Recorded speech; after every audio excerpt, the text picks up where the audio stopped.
we can get going. I've had some good dialogue already, Dr. Revis, with the group, just talking with them about just different things, and we've already talked a little bit about what we're going to talk about, with the APA stuff. But I just wanted to. But welcome to week 4. I was telling my wife just a few minutes ago. I said it just blows my mind how quickly things go. Next week you'll be halfway through. It's just unreal, and we're really getting to a pivotal point in things that based on I don't know how far along you've worked on things. Some of you've worked up on your activities, your weekly assignments. You've gotten ahead on some of them. However, some of your biggest ones are still to come. Some of your smaller things you've been able to work through, but with the SIAP, and we'll talk more about that in just a few minutes.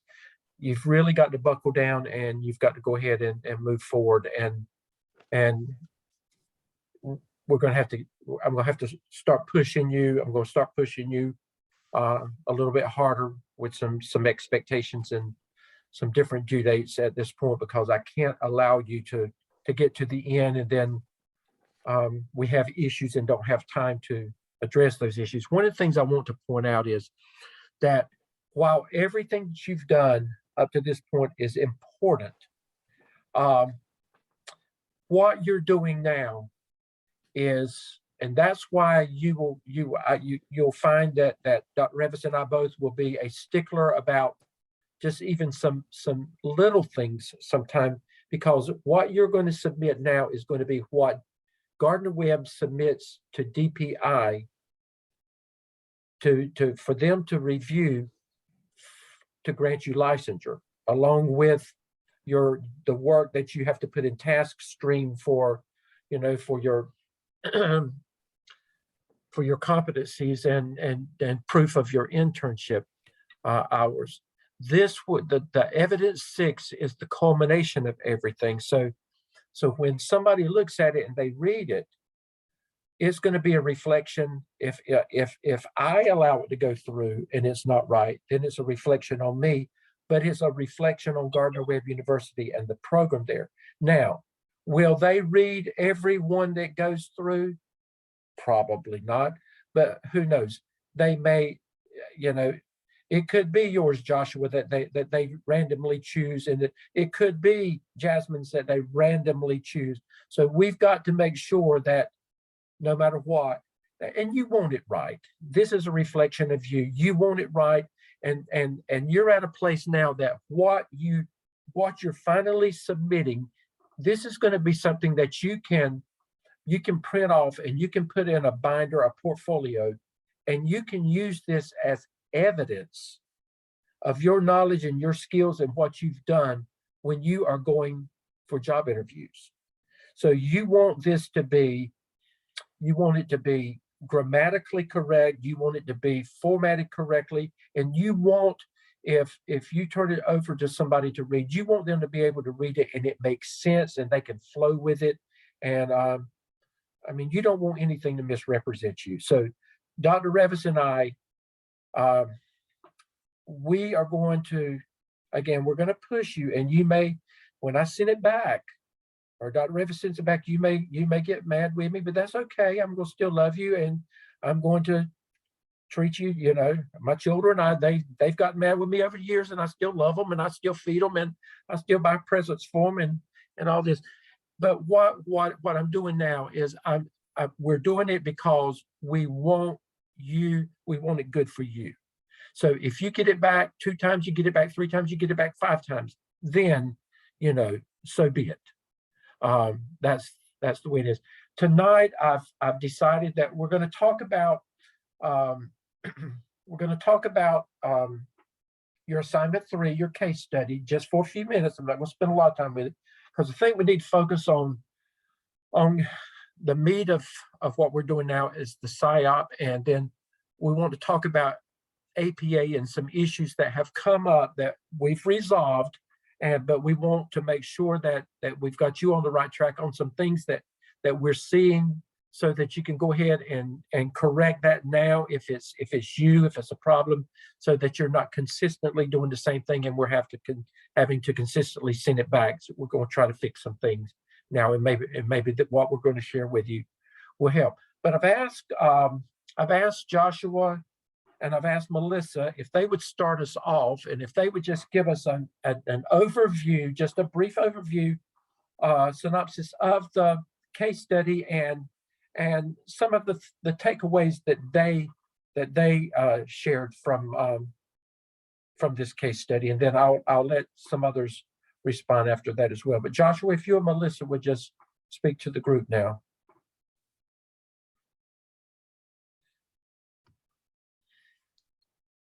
Are we going to draw straws on who goes first? I'll go. So just a quick overview of the case study. You are a new administrator in the building, and Mr. Moss, who is a retired teacher, is now subbing at your school, and you went out to eat.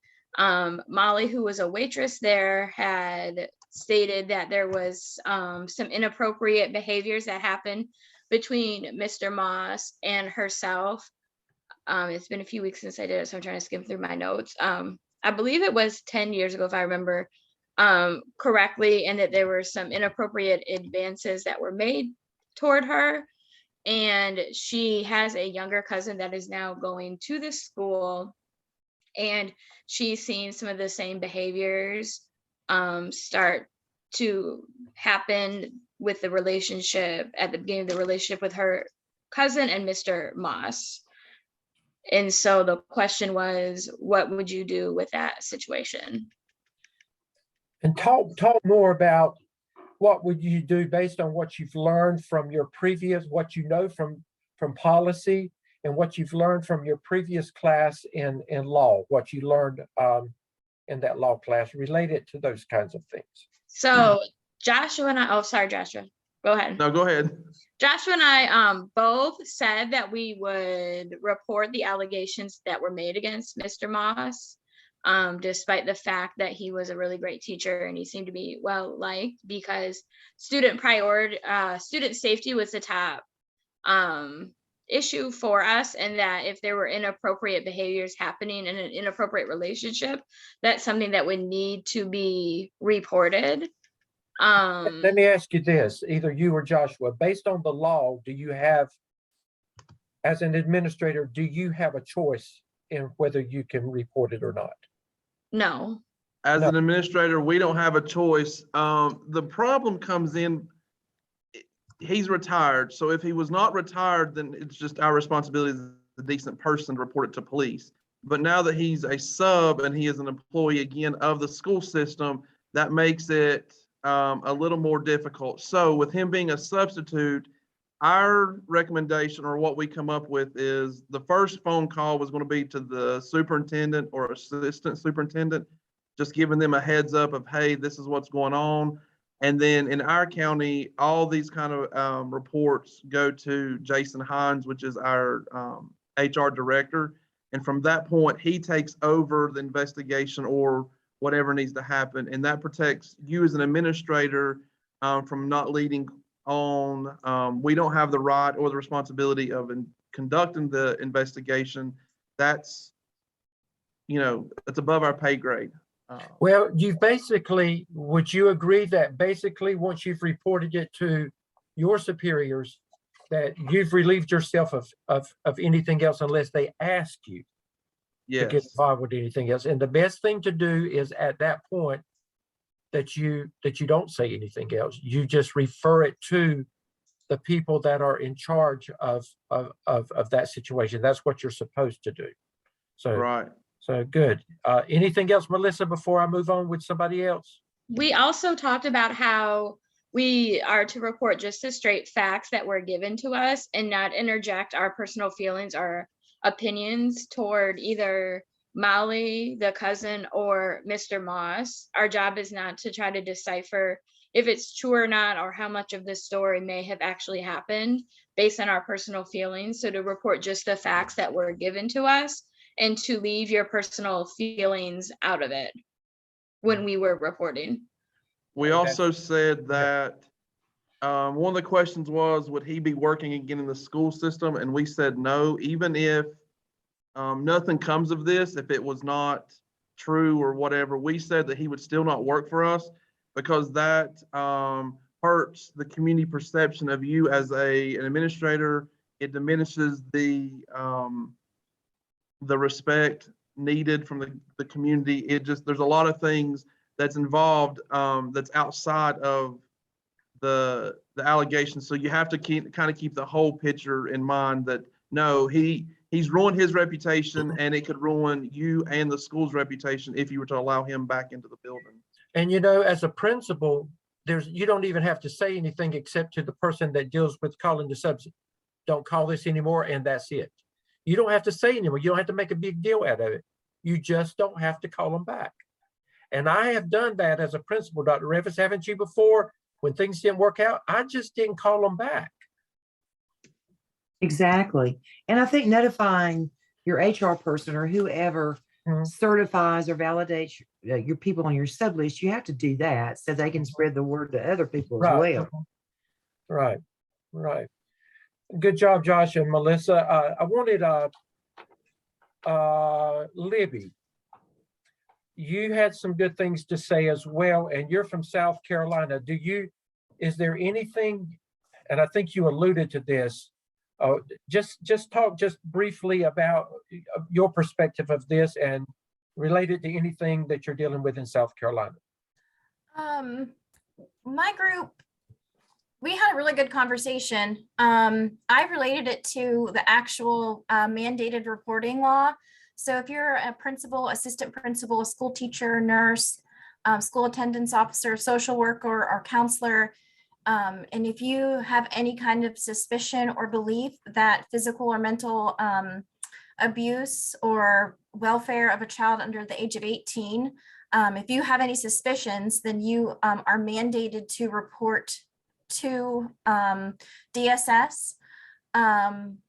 At my school, they prefer you to notify the principal, the leader in the building, and then you would notify DSS. So the proper procedure is to the law states to notify, like the public law states to notify DSS immediately. But our district prefers us to let them know that we are going to make the call. So they have some awareness of what's going on. That way, when DSS shows up in your building, you know exactly, they know exactly what is going on. So they're not surprised or shocked. So I'm just trying to think of something else that we talked about. Well, let me ask you this, and that's good. That we don't have to go any further. But okay. But what if you called the district office? You know that it's been reported. You call the district office, and they tell you don't call DSS. Well, I would call anyways because the law says that I'm a mandated reporter. So that's the one thing that we had talked about, Rachel and Tracy and I, we talked about, a time where I tried to notify someone at the district office, tried to notify my principal, but I could not get a hold of anyone. And so for fear of being within this time frame of knowing that I had suspicions of a child being abused, I could not report. That cognitive dissonance was happening in my brain. Like I knew it wasn't right to sit on the information. So I ended up calling regardless, because the law says that, you can be charged with a misdemeanor if you have suspicions of child abuse or neglect. Right. Well, and in this case, you are the principal, as it relates to this case study. So you are the principal. So you would be the person and totally responsible at your school for this reporting. So that's good. Good job. Rachel, I'm going to put you on the spot. I liked your reflection. Would you talk about your reflection to this activity?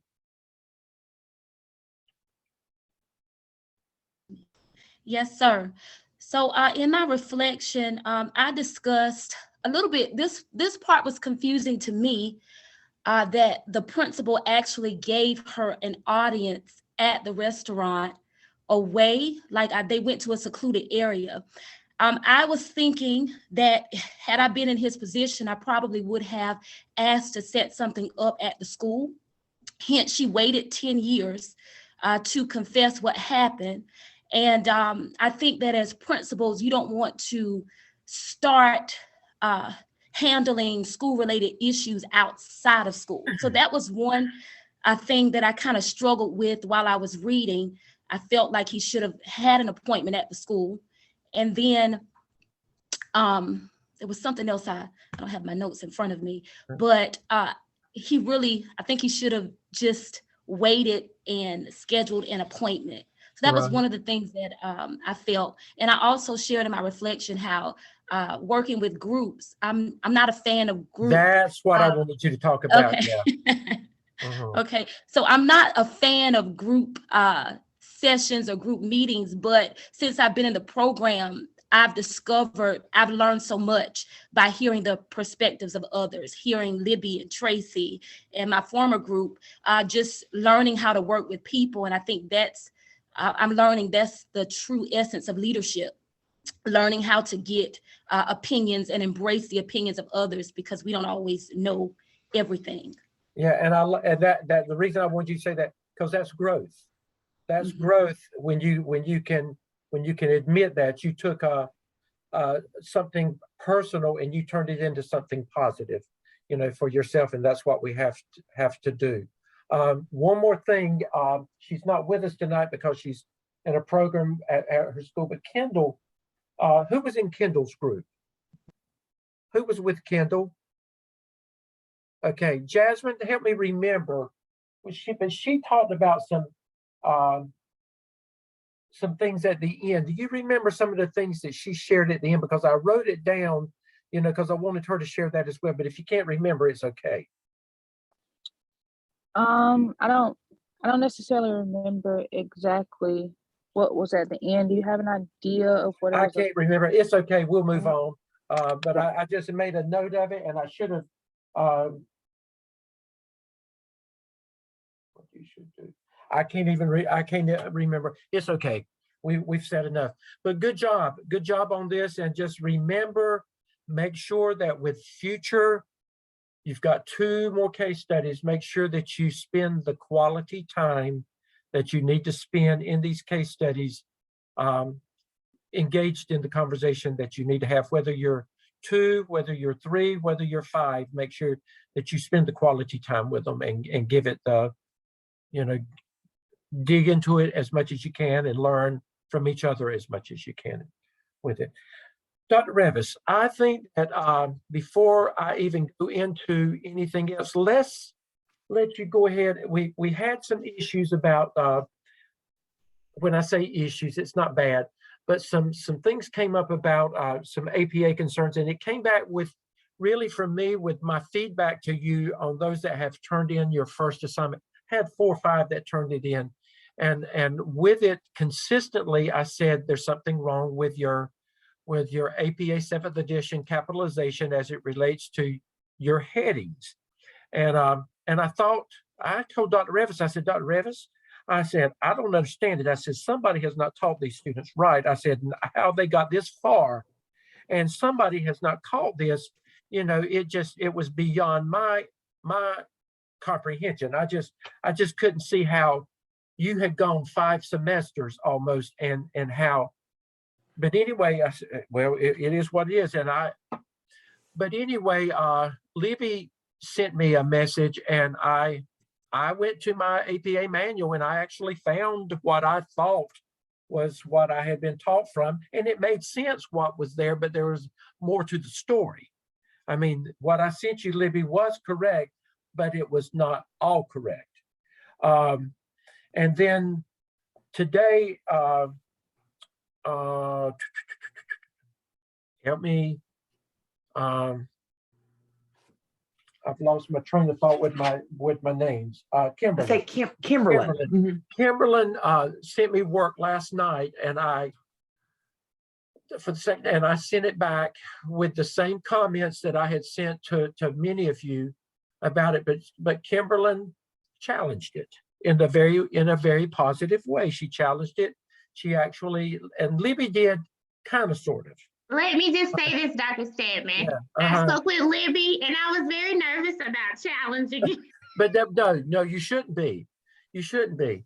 But Libby did a little bit. But anyway, I'm glad you did it, because what it did, I talked with Dr. Revis early this morning. I sent her a message. I said, call me. And then Dr. Revis had seen your email before I did. But it made us both go back and look at some things. And what we found out when Dr. Revis actually discovered it, we had been instructed incorrectly ourselves, and neither one of us felt the need to go back and look in the book after we had been taught when they transitioned from APA 6th edition to 7th edition. That was the last time that we were in a face-to-face meeting at Gardner Webb, and the person in charge of leading the training in that told us exactly what I shared with you, that, with the APA 7th edition headings, that one of the biggest differences was that only the first word in most cases was ever capitalized. We went through activities and we went worksheets of where we had to correct things or whatever.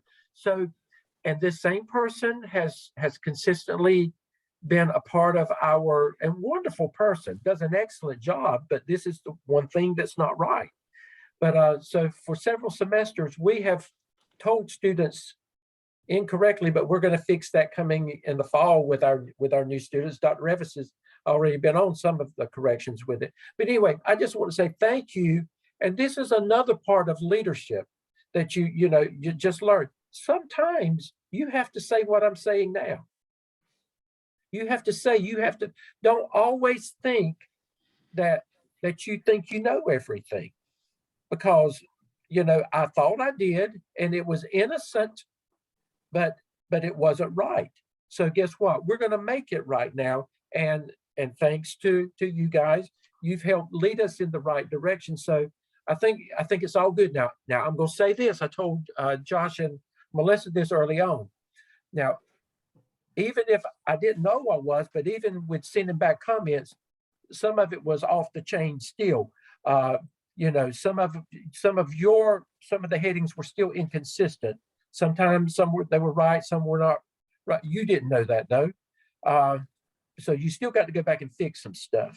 But with that in mind, I'm going to turn it over to Dr. Revis now, and she's going to share with you some reminders with APA that may cause us not to have as many hiccups from this point on as these are going to be expectations from us. Now, if you see anything in what she's saying that doesn't resonate with you, then now's the time to say, we'll check it out. Okay, Dr. Revis? Okay, while I'm doing that, could you go ahead and pull up that PowerPoint I sent you earlier today? Yeah, I've got it. Let me share my screen, and you can go ahead and start talking if you want to. And I'll just say, guys, I am not an APA expert. I don't know anybody that is. Okay, what we're doing is we're just we try to learn together. I coach doctoral students, and in fact, when they ask me APA questions, I typically won't answer them unless they go back to the manual and try to dig it out first themselves. So I want to start this presentation by saying I am not an expert, but again, we apologize for our errors. And if anything is wrong, let me know and we will correct it. So these are just some quick reminders. And I adapted this from Dr. Robin Hamilton. She teaches with us in 601 and always does an excellent job in going over the APA requirements. So the first slide is just a little reminder about, excuse me, Dr. Stedman, if you could go on to the next slide. Just about abbreviations. I know that in your writing, one of the things you abbreviate a lot is probably the title of your school or the name of your school. And so if you have to use it at least 3 times within your paper in order for you to abbreviate it. So, the most commonly used thing that in your papers would be the name of your school. And again, you have to use it 3 times before you would want to do an abbreviation. The next slide talks about those levels of headings. All right, your level 1 heading is the title of this artifact, which is your school improvement action plan. Everything else, all your other headings, would be level 2 headings. And of course, it's flush left, bold, title case heading. Now, title case heading, and I went back and looked this up today as we were doing some of our research. Title case heading means that all words, 4 letters or more, will be capitalized. So your little words like and, of, the would not be capitalized unless it comes at the beginning of your title. So Dr. Revis, most of you have the majority of your headings correct now, even though I told you they weren't. Let's answer Josh's question now before we go any further. It was about an abbreviation. So are you saying that we have to use that word? So like if I use Duplin County Schools, I need to use Duplin County Schools 3 times, then abbreviate, or the first time I use it, I put the abbreviation parentheses, and then I can use it from there on out as long as I use it 3 times or more. That is my understanding, Josh. Okay. And Dr. Revis, am I correct in saying they don't have to use the abbreviation? They can continue with the full school name if you want to. Correct. Okay. And I'll just tell you, as far as evaluators, we just get lost in a lot of those abbreviations. So I would use them sparingly. Don't switch back and forth, abbreviate sometimes, not sometimes. But when you get too many in a paper, it just gets really confusing. So again, most of you had done that correctly, and most of you are only going to have a level 1 heading and and all your other headings will be level 2 headings. And then you have your section labels. That would be your references, and that's bold and centered, and your Appendix A, Appendix B, etc., etc. Now, if I could just take a bird walk here just a minute, Dr. Stedman, you may be going to say this, but I noticed in some of your writing that Dr. Stedman shared with me one of your documents, task 1, when you're copying and pasting from different pieces of your previous work, some of you put your appendices, your Appendix A, B, and C in the middle of your document. You don't do that. You have to put them always, the appendices come at the very end. And the way you reference your appendix entries in your narrative has to match how they are aligned in your appendices. Appendix A must match A in your text. So if you're going to pull things from previous work, you got to make sure all that matches up and it all goes at the end. So it's just not simple copying and pasting. All right. Now, capitalization within written text. Here is where a lot of things that we capitalized in APA 6th edition, we don't capitalize here. And I gave you some examples. Kathy Revis, math teacher is not capitalized. My title is not capitalized following my name, ever. Kathy Revis principal, Kathy Revis superintendent, doesn't matter. Okay. And don't forget they, and this is very hard for me. The use of they is considered a singular pronoun.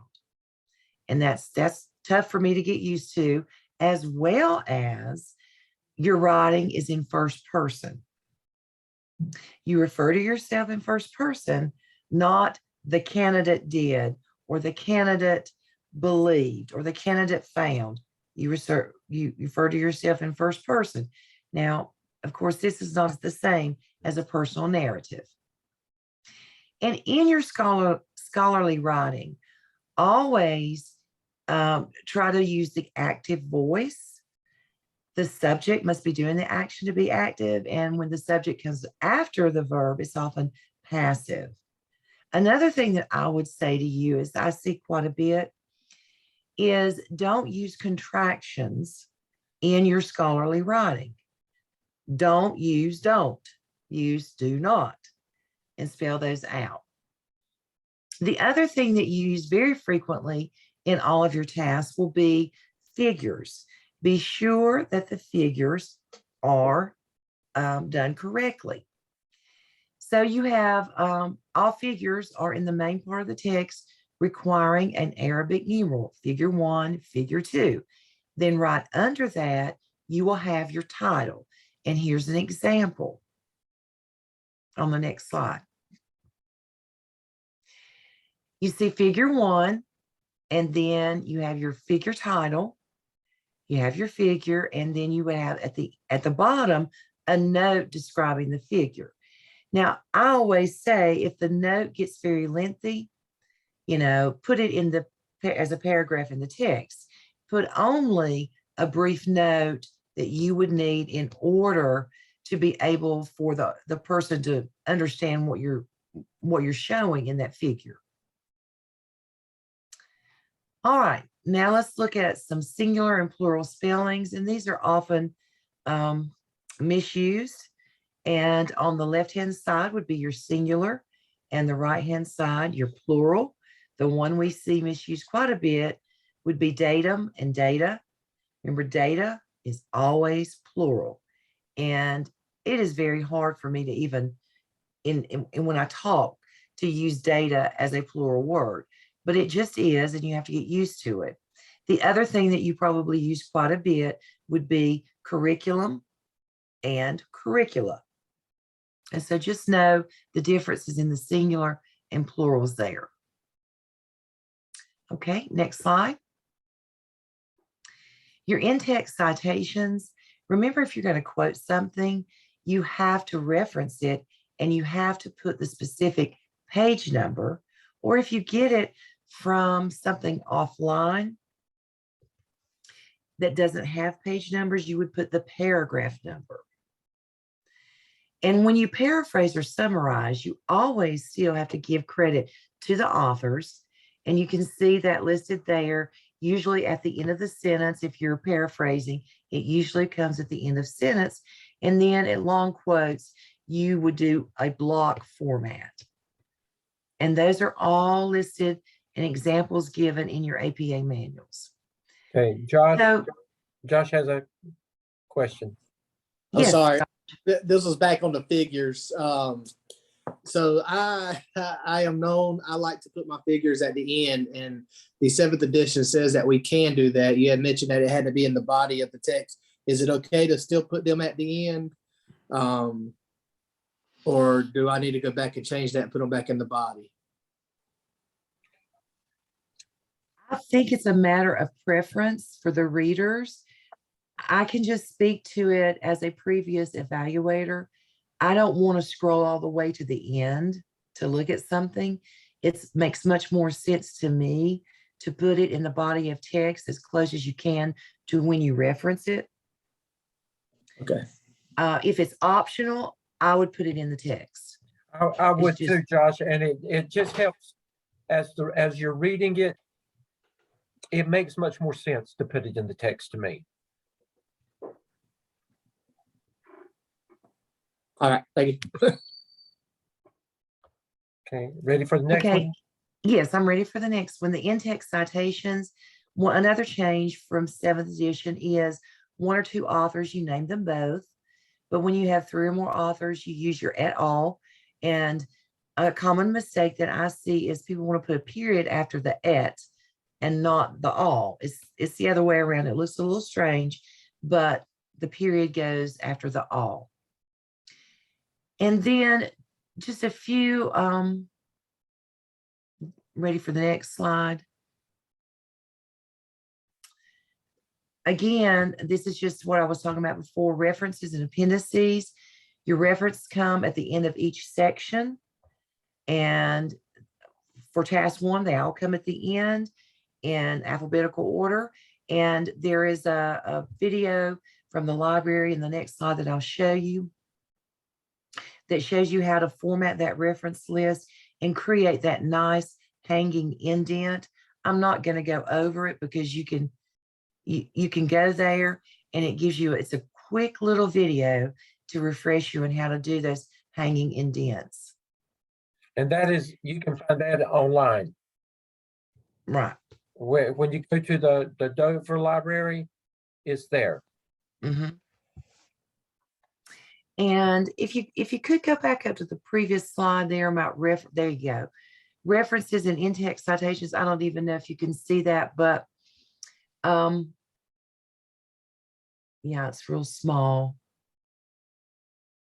Maybe make the whole thing a little bit bigger. You know, I don't know how to do stuff like that. Okay, okay, that's okay. It just is a refresher. Your parenthetical citation comes at the end of the sentence with the author's name, comma, the date. But if you're doing a narrative citation, of course, when you mention the author's name, you always need to immediately follow it up with a date. If we weren't doing this, I'd figure it out, but I'm scared I'll mess everything up. Oh, that's fine. Just remember numbers 0 to 9 are written in word form, and we avoid using numbers at the beginning and the end of a sentence. And that there is only one space following your punctuation. And remember, at Gardner-Webb, APA gives you several different options, but at Gardner-Webb Education Department, we request you use Times New Roman 12 point, and I think you all have got all that. So any questions? Again, I'm not the expert, but we can sure figure it out together. Okay. Are there any questions about, that's just some of the basic stuff that you'll need to be aware of as you're completing your work and looking at what you're doing with putting evidence 6 together. Do you have any questions at all of us? Check. Now, I will tell you this. One of the things I found in reading some of your work, and this is pretty typical, your comma usage. If you're not good at grammar, get somebody else to read it and make sure that your commas are correct. That's a pet peeve of mine. So make sure, you know, it may not be something that you're good at, you know, that's okay. But if you need to get somebody else to read it and say, please help me get my commas right on that. Your sentence structure, that's you know, make sure that it makes sense. And go back and look at it and look again and get another pair of eyes to look at it and read it. Just say, please critique this and let me know. They don't have to know. Just look at it specifically for whether the commas are correct, the grammar's correct, and whether the sentences make sense. They don't have to look at it for any other reason, but for that. So, you know, take some time to do that as well. I want to Will the level 1 heading, like the SIAP title, so will our title page be considered our level 1 heading, or will we have to start after prompt 1 and instructions? I mean, we normally let that be our level 1 as our title. I think we've always started with in our body of our paper, but I just want to make sure I do my right before I send it in to you. that is a level. The heading we talked about that for your title page is a level 1. And so okay. That right, Dr. Revis? That is correct. Yeah, that's I thought Yes, so. sir. Okay. Okay. Okay, we've looked at this. This is your let's go back and look task 1 again. This is your school data project. And I'm not going to go over every bit of this, but now remember, these are non-negotiables right here. You've got to include a section on attendance, and I told you there. You've got to put a section on discipline, put a heading there, talk about it. Now, anytime, and one of the things that I'm finding is that I told you before, it's okay to copy and paste because you've got so much stuff already done. And this is where I told you to go back and find it. But remember, I told you you can't copy and paste without it having a rhyme or reason. It needs to be something that needs to be there. Don't just go back and say, oh, this was task 1 through 3. I'm just going to put it all in there. I don't want to see all that stuff in there. I don't need to see all that stuff in there. You give me out of task 1 through 3 what I need to see from the APSL, and that's all I want to see.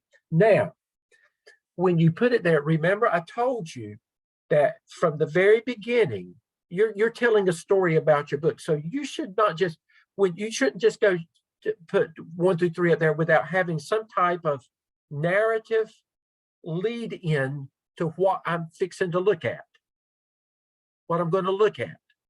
And then when you put your discipline, let's say you're talking about school discipline, then I would lead into my school discipline before I put showed anything, facts or anything like that. I would talk about school discipline at my school.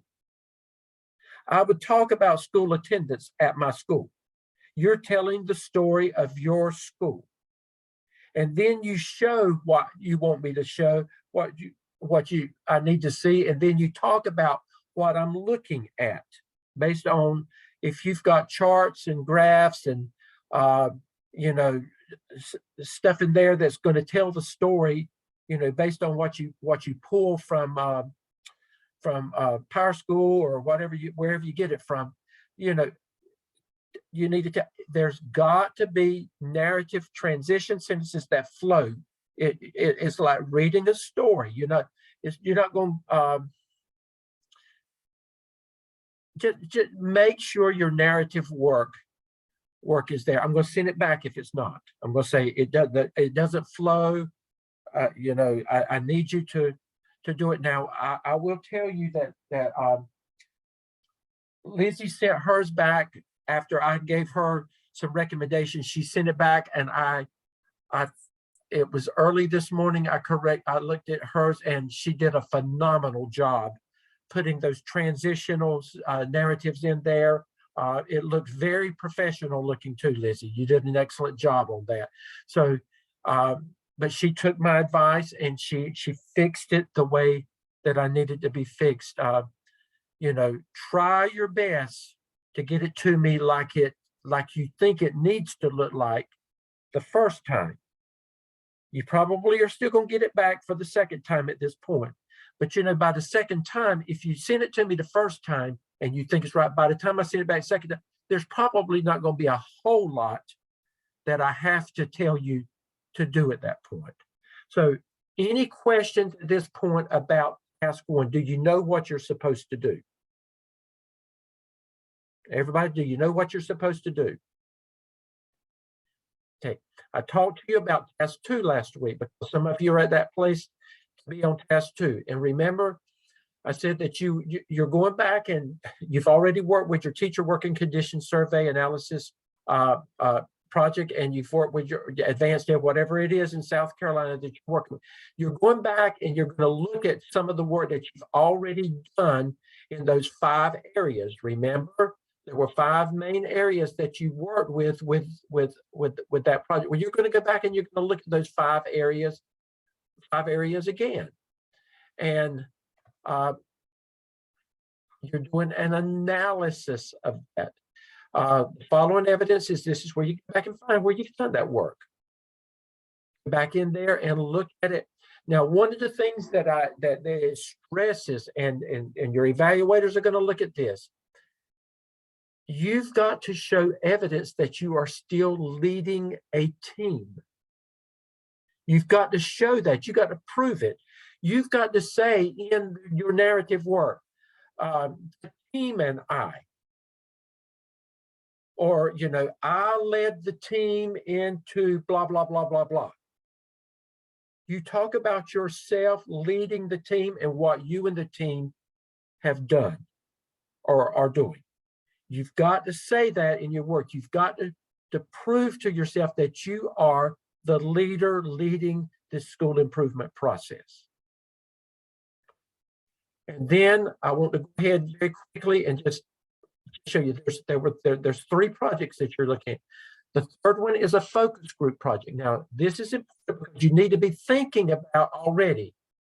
If it's a focus group project, a group, that means you're going to be dealing with what? Real life people. You got to work with people. You're going to assemble, you're going to put together a team of stakeholders. Now, notice that they've got to be both internal and external. Internal meaning that they're inside your school building. External means that it's going to be a parent. It could be a faith-based person, a preacher in your community. It could be a business person. But you've got to have some type of outside representation. But guess what you're going to do? You're going to talk to this focus group about what you've done in task 1 and task 2. Now, if you haven't done a very good job in task 1 and task 2, how are you going to talk to a group about what you're supposed to be talking to them about from task 1 and task 2 in task 3? You can't do task 3 if you hadn't done a good job on task 1 and 2. Right, Dr. Ravis?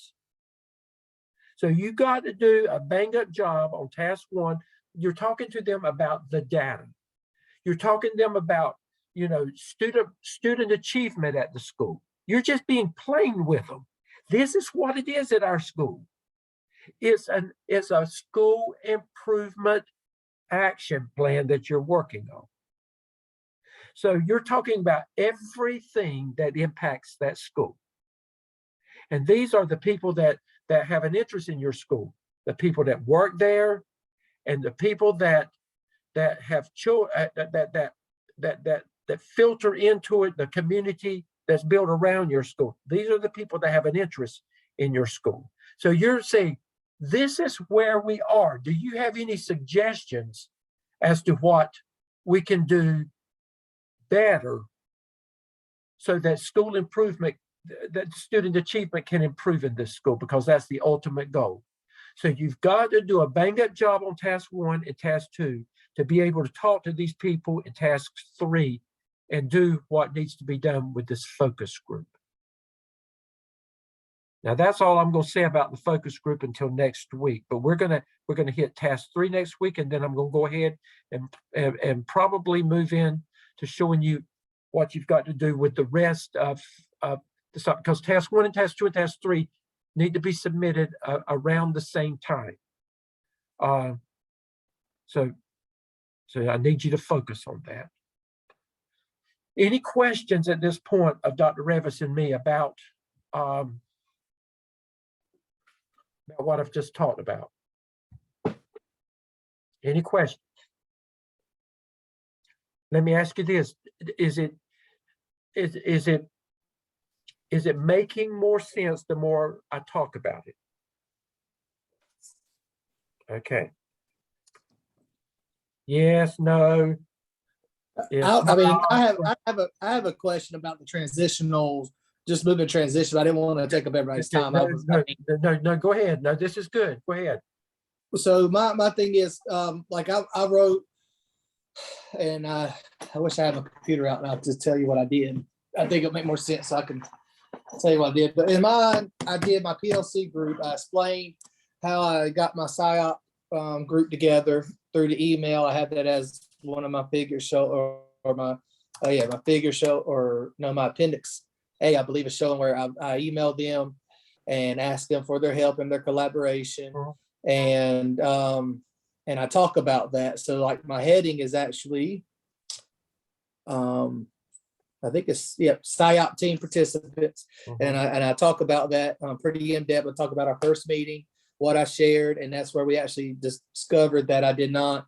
Some of my information is a little outdated because of what the time I did the APSL, and then I moved forward and talked about the second meeting a little bit where we actually got through with the new data, and we talked, hey, this is what we're going to go. And then from there, so like my last sentence in that paragraph is just says we work together to analyze the data in order to formulate a clear image of the school academic accomplishments and determine opportunities for growth, which is what we're supposed to do in task 1. Absolutely. That's it, telling your story. And my next heading was attendance, because that's just what I went down with my, and I just started, and I talked about it. I put a little paragraph in there about the importance of attendance and what our policy states about attendance. And then I went through and I described our attendance. But my last one in that one would be the latest principal report, see figure 2, shows that the student attendance is in the 90 percentile for the, I need to correct that word right there, but for the months students are in school. And I ended it with that, showing that that's a straight area for our school. And then I moved to discipline. Now, would you like me, like, sometimes people think transition is, but you're talking about it. Your heading is enough. As if you're leading, if you've got, once you put your heading there, then you do your transition, Right. they come into under your heading. You understand? Okay. And you're doing that when you're talking about it. okay, I just wanted to make sure. I thought I was No, in the right realm. You are, that's good. That's good. I'll That's tell you, good, Josh. my group picks on me about APA. I actually read through the whole manual the very first semester, so I could make sure I understood it. And they pick on me all the time. God I wanted bless to you make for sure I doing was right. that. Just for the group, and I know this is a silly question. I always refer to our program as just the MELS program. But what does MELS stand for? The Masters in Executive Leadership Studies. Thank you. Okay. Let me pull one more thing up before. Any other questions? Those are good questions. Are good things to share. I wanted to pull this up and show you. This is it.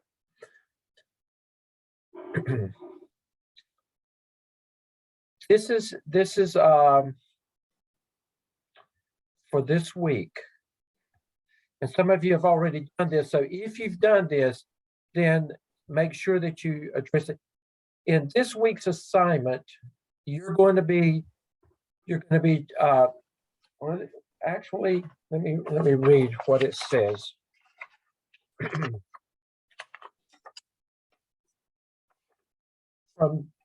From Glickman, chapter 6, explain the concept of the Johari window and why it would be important for a school leader to, and it's in quotations, know thyself. Please observe confidentiality, but cite an example of cognitive dissonance in a leader from your experience. And this will be talked about in this, when you read, it'll talk more about what cognitive dissonance is, and then the Johari window. Stump, you might review the list of supervisory behaviors on pages 90 and 91. But I wanted you to go back to class session 4. I have placed several things in here that will give you and it doesn't take long to do these.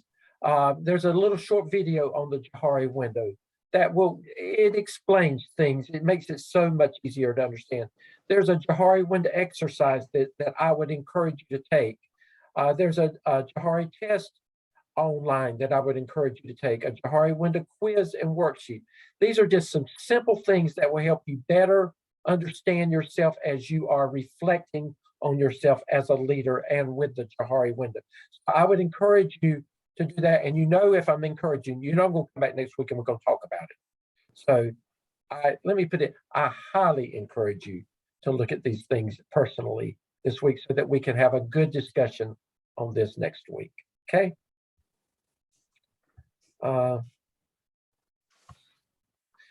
Okay.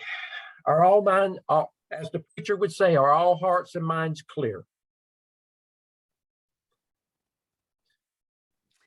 Dr. Stanley, do you want me to remind them of some task stream things that are Absolutely. Dr. Okay. Rep, hold just a minute before we go.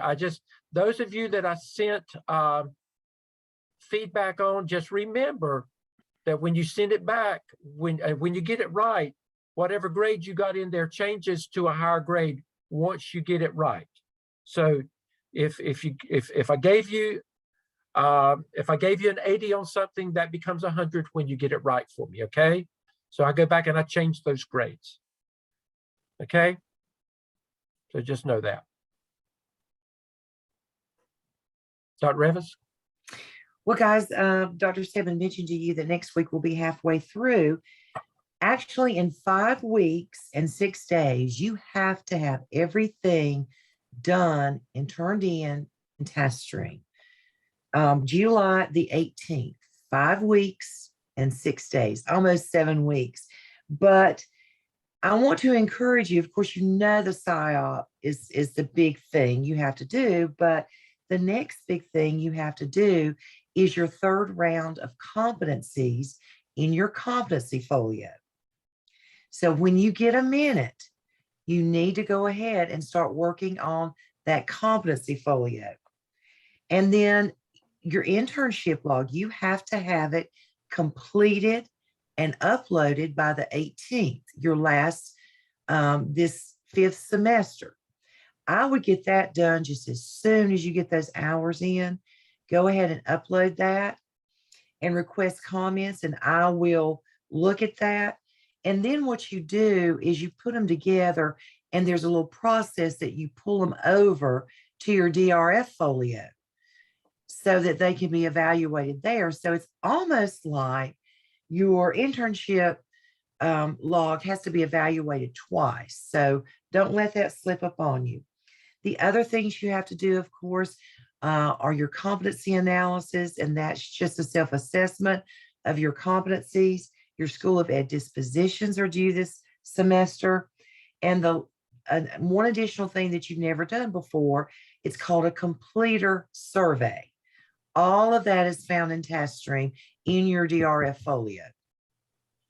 So just don't let those things slip up on you. And the competency folio is by far the most expansive thing that you have to complete outside of finishing your SIAP tasks. Nazma, I think you asked, when you go to, just remember in Blackboard, you can go under Task Stream Schedule, and it has all those dates listed for you and when it's due. And I was looking at July 18th, all 6 evidences have to be completed by July 18th. And then your competency analysis, competency folio, School of Ed dispositions, and internship logs by the 25th of July. So that's all in there. So space your time out. And I would encourage you, you know, you may have to talk to your family and just say, you know, I need a Saturday by myself, and just camp out somewhere without it. So you can get a lot done if you would just set your mind to it. I remember, Dr. Evans, working on my dissertation for my doctorate degree. I remember having to camp out many times, but I had to get away to be able to do that, or I had to get by myself because the family always needed me if I was right there. And you know, if you lose your train of thought or your momentum, it's hard to get back into that sometimes. So I would encourage you at this stage, talk with your family and just say, please work with me. I'm almost there. And just find a way to get it, you know, to go ahead and get it done. Get it done. But anyway, we're almost there. We're going to make it. We're going to make it. Any questions? Okay, are we all clear on that? I think Dr. Revis and I are clear on APA now. Are you clear on APA? I'm not saying I'm clear on APA. Well, I'm clear enough to get you through this class anyway. Let me put it that way. We know what we've got to do to get you through. Okay, we will see you next week. Dr. Dr. Steb- Stedman and Dr. Stedman, Rivas. What? I wanted to let you know, I know what EML stands for, but I was supposed to get you to say the word leadership. So I just want to make sure you understood that I had to get you to say it because we were supposed to take a drink every time you say leadership. I want to make sure you knew that I knew what it meant. Hey, Okay, I was wondering, did Stormy tell you to do that? No, actually, I was annoyed. I was like, why don't you know that? You are dismissed, sir. Every time you said leadership or leader, we all took a drink tonight. So we were all trying to get you to Over my say head. it. Oh, okay. over my head. Okay. As long as it was tea or water or Coca-Cola, then you're all legit. Okay, good. Libby, did you have a question? No, I just was gonna tell you guys that's what we were doing tonight. Oh, That was our okay. silly thing tonight, was Okay. taking a drink when you said that Okay. word. I guess I was too focused.